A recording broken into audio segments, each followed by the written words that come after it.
Bienvenidos and welcome back to Puro Pinche Gol, the place where we discuss all things USMNT y la selección mexicana. My name is Adrian. Joining me again on this beautiful Tuesday afternoon is Adrian. What's up, bro? How are you? Hey man, doing all right over here. Getting ready for Monterrey. Finna meet out there for the weekend, special occasion, and yeah, just anxious to see jimmylozano on this Copa America bound. Yeah, man. The topic of today's episode, obviously, is we're going to give our preview for eltri's upcoming fixtures against Honduras. As you guys know, this isn't just your normal regular Nations League qualifiers. This is a Nations League semifinal qualifiers, as well as qualifying directly to Copa America 2024, which will be held in the United States next year. So two big games. Honduras, a rival that in recent history has maybe not given Mexico too much to worry about, right? But there have been some weird instances in the past where Honduras has maybe stolen a point here or there, or played tu por tu with Mexico. So we'll see. We'll see how it goes for sure.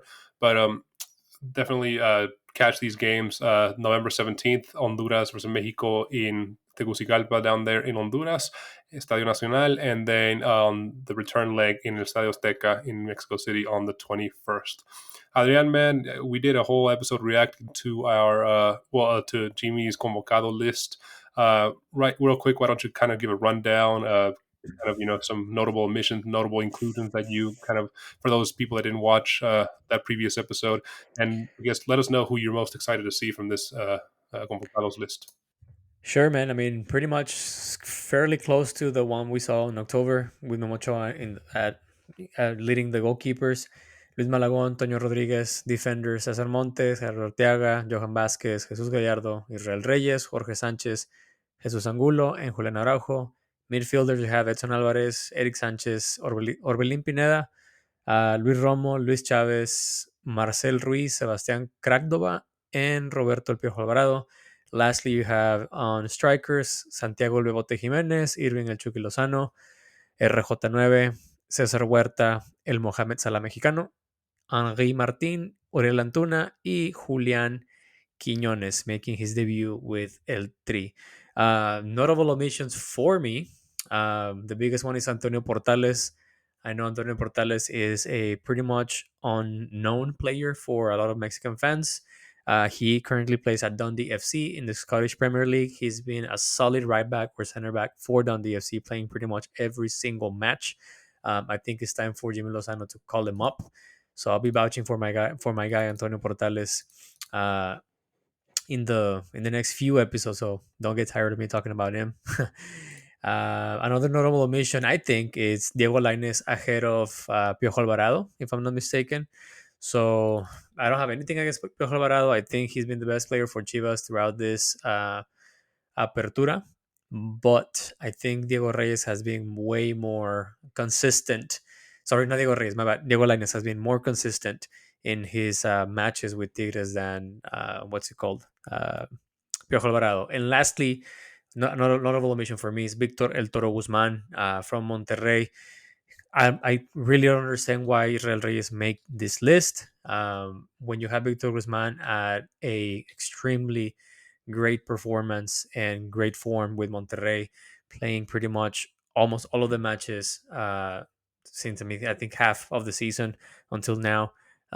Great defender, both in terms of positioning, and he is a left-footed center back, which is very rare in Mexico. Also, he's only 21 years old and has more than 100 games in Liga MX, which is also not necessarily that common in Liga MX. So those are the three big notable omissions that I see. Yeah, and we had some commenters on our previous video where we reacted to this convocados list, kind of echoed some of our recent thoughts about Marcel Ruiz, that he should be given a chance now. This is his he was lo convocaron back in October, and he's back in the list again, and hopefully he gets his chance this time around. Somebody who's been playing really well as of late, and we had somebody comment that they don't know why RJ9 has been called in, who hasn't been playing the best for Fulham as of late, at least the last month. Started off hot for Fulham, but kind of fizzled away. I think the reason Jimmy's calling RJ9 in is pues no hay más. I mean, who else is there, right?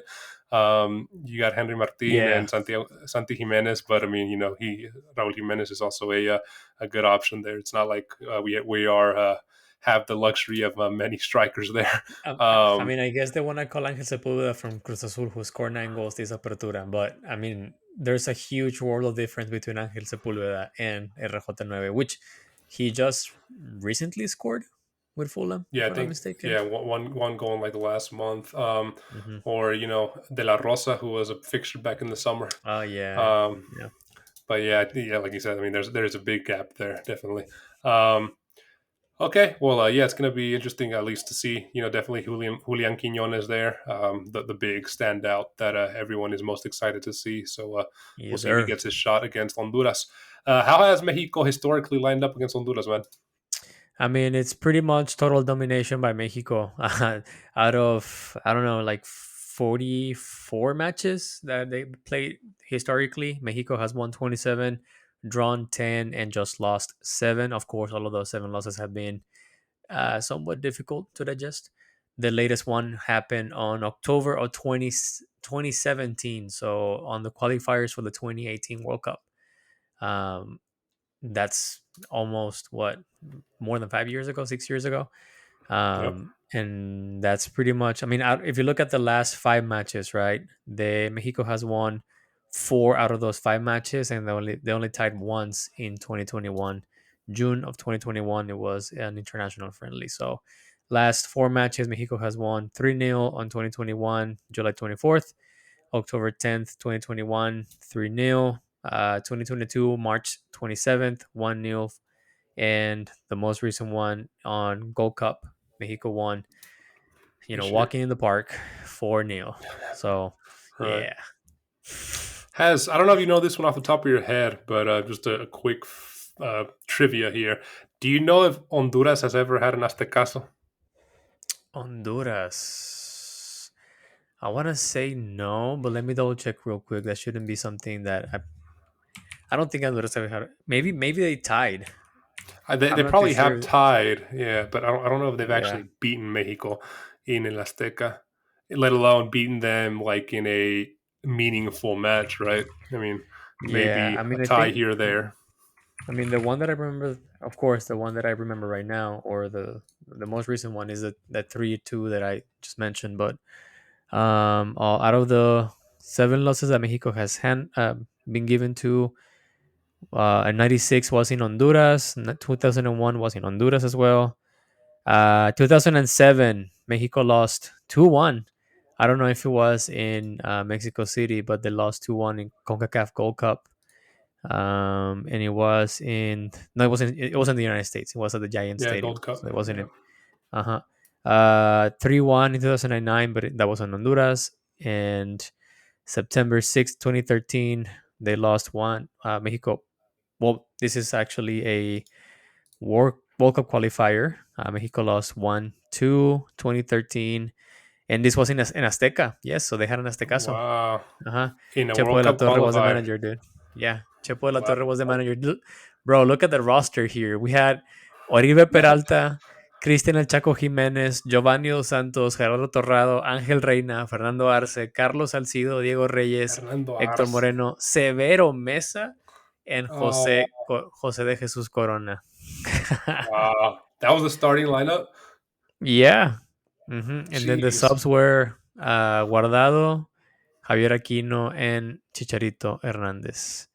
I wonder if Damn, Mexico was dude. already qualified at that point. Y No, les this is valió. this is the one time. This is the one time that where Chepo La Torre was failing as a coach.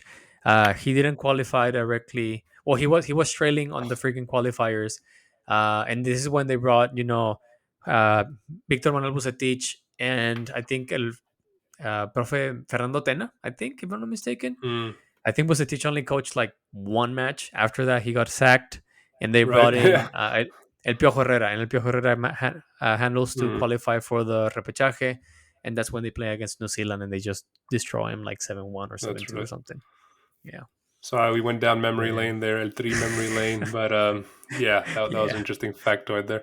Okay, man. Well, How do you think Jimmy lines up this roster against Honduras? I think. Well, I mean, I want to give two different options, right? I want to give the one that I think is the safest one and maybe the closest one to reality, and I'm gonna give one that is just pure speculation on what I've read, on what I've done as research, and also heard other pundits discussing. The for sure one that I think is gonna happen at least on the first match is and depending on the score, right? They might change it on the because they start playing in Honduras and then they finish the leg in Mexico. I think they're gonna play in Mexico City if I'm not mistaken. But they Mexico plays as home. Yeah, they are. Yeah, they play Hmm. in Estadio Azteca. Anyways, for the first match, I think he's gonna go with his traditional 4-2-3-1 that we have seen before, with Memo Ochoa at the helm of the keep of the goal, I guess, of the goal. And then I think it's gonna be a no-brainer: Jesus Gallardo, Cesar Montes, Johan Vasquez, and Jorge Sanchez. I don't think he should mess. He shouldn't mess with that defensive line in any way whatsoever, unless Jesus Gallardo is not, in good form, which he is. Other than that, I think you can replace him by Gerardo Arteaga. No biggies, no questions asked. The two midfielders that I see are Edsonalvarez and Luis Romo, and I think Edsonalvarez will be playing more of a retention role. Luis Romo being more the midfielder that can drive the offensive when doing transitions from defense to attacking.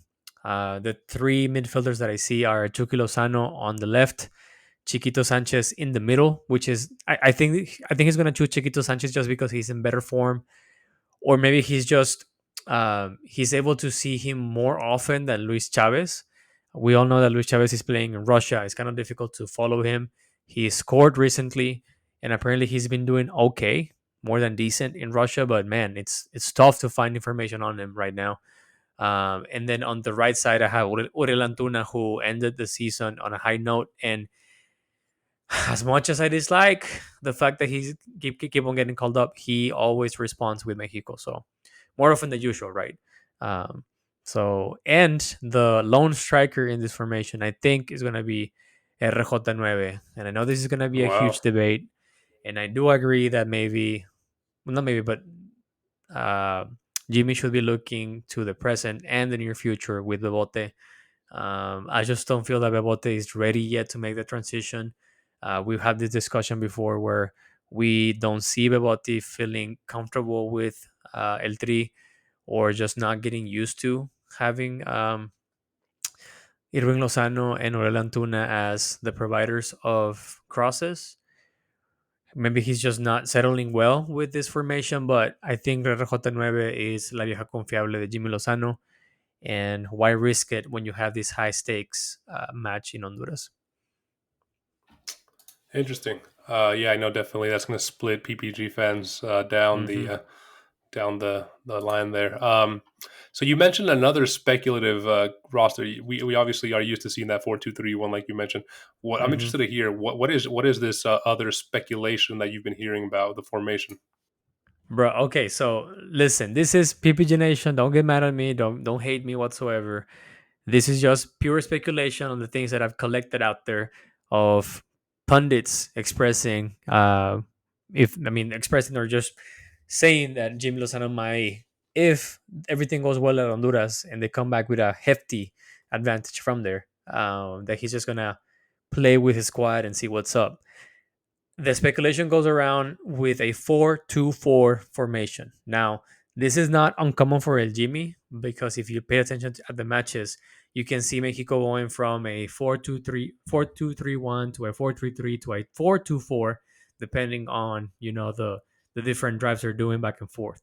So it isn't uncommon for El Jimmy to have this formation, but it's uncommon to have this as a starting formation for El Jimmy. With this speculation that we're doing, this 4-2-4 will be conformed by Ochoa as a keeper. The back four, the same: Jesus Gallardo, Cesar Montes, Johan Vasquez, Jorge Sanchez.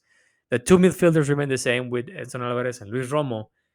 On the offensive, though, this here's where the changes will happen. Of course, Chukylozano and Orel Antuna on the wings, Orel on the right, and Chukylozano on the left. But you will play with two strikers, which is not necessarily a go-to for El Jimmy Lozano. But he is, well, people are saying that he's going to play Henry Martin and Julian Quiñones as the two strikers at the helm of eltri's offensive drives. So The very chemistry. interesting. Yeah, good chemistry between both of them. Very interesting to see that he's favoring two ligamx strikers over El Bebote Jimenez to start, right? Um, I mean, I think Henry Martin can be swapped by either Raul Jimenez or Santigimenez, just because Julian Quiñones offers an alternative that none of the Mexican strikers have right now. In terms of physicality, speed, and other technical I guess abilities that none of them have right now.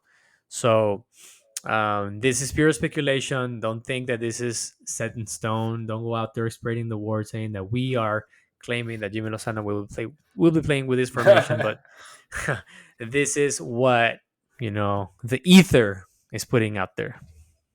Yeah. Then no, that'd be interesting. What I took from that is that I think, regardless of what formation he plays, Jimmy has kind of pretty much settled on his back seven, with Memo his back four and Edson and Luis Romo. Yeah. I think up front is kind of where the changes can happen, but we've definitely, at least the defense, that's his strongest four at the moment, no doubt. Um, so cool, man. As we wrap this up real quick, man, let me get your score predictions. How do you think Mexico's going to do? Man, I personally think it's gonna be a tough challenge in Honduras. I think it's gonna be like a minimum win by one goal, either 1-0, 2-1, maybe 3-2 if they get crazy. But I don't think it's gonna be a huge score difference between both of them in Honduras. I do see Mexico blowing up in Azteca, so maybe like a 3-1. I wouldn't even be surprised if it's a 4-0. Honduras has nothing to do right now against Mexico. I mean, their national team is in shambles, as we saw during Gold Cup. I don't think anything has Right. changed, so I wouldn't be. I don't expect any surprises from Honduras. Yeah, no, I agree with you. I'm thinking 2-0, 2-1, Mexico win in Honduras, and then like a 3-0 cruise in Estadio Azteca. Well, Hmm. man, as we wait for these matches to come our way, where can our listeners find us, dude? They can always find us on YouTube. Don't forget to subscribe, hit the like button, and turn on the notifications. You can also find us on Apple Podcasts, Spotify, or wherever you get your podcast on.